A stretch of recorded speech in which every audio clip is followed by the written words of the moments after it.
नगर पुणे मार्गावर दोन वेगवेगळ्या अपघातामध्ये 2 जणांचा दुर्दैवी मृत्यू तर 1 जण जखमी.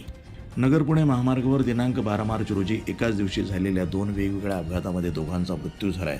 सास शिवारामध्ये सकाळी 9:15च्या सुमारास भरधाव वेगानं जाणाऱ्या एका अज्ञात कारनं दुचाकीला पाठीमागून जोरदार धडक दिली.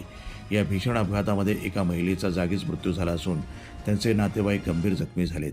या प्रकरणी नगर तालुका पोलीस ठाण्यात अज्ञात कार चालकाविरुद्ध गुन्हा दाखल करण्यात आला आहे. याबाबत अमोल रावसाहेब रासकर वय 26 राहणार चास तालुका नगर यांनी नगर तालुका पोलीस ठाण्यामध्ये फिर्याद दिली आहे. फिर्यादी यांची आई संगीता रावसाहेब रासकर आणि चुलत मामा दत्तात्रय आगरकर हे आपल्या दुचाकीवरनं चास येथून अहिल्यानगरच्या दिशेनं जात होते.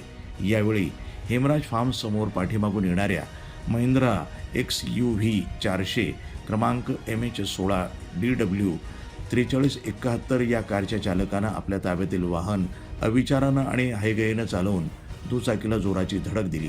या धडकेमध्ये फिर्यादीच्या आईचा जागीच मृत्यू झाला तर मामा गंभीर जखमी झालेत. अपघातानंतर जखमींना मदत करण्याऐवजी किंवा दवाखान्यात नेण्याऐवजी आरोपी चालक घटनास्थळावरनं पसार झाला. पोलिसांनी या प्रकरणी भारतीय न्यायसंहिता आणि मोटार वाहन कायद्याच्या विविध कलमान्वये गुन्हा नोंदवला आहे. या घटनेचा पुढील तपास पोलीस हवालदार जायभा हे करत आहेत. दुसरा अपघात जातेगाव घाटात तालुका पारनेर इथं समाधान हॉटेलसमोर रात्री 9:30च्या सुमारास घडला. भरधाव वेगातील एक अज्ञात वाहनानं लघुशंकेसाठी रस्त्याच्या कडेनं पायी चाललेल्या व्यक्तीला धडक दिली. या धडकेमध्ये प्रभाकर वामन खर्चे वय 58 राहणार आडविहीर तालुका मोताळा जिल्हा बुलढाणा हे गंभीर जखमी होऊन त्यांचा जागीच मृत्यू झाला. अपघातानंतर वाहन चालक वाहन घेऊन पसार झाला.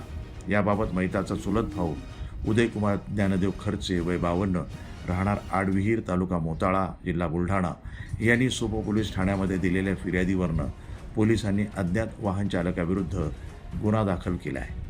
वृत्तसंपादन विभाग, न्यूज टुडे 24, अहिल्यानगर.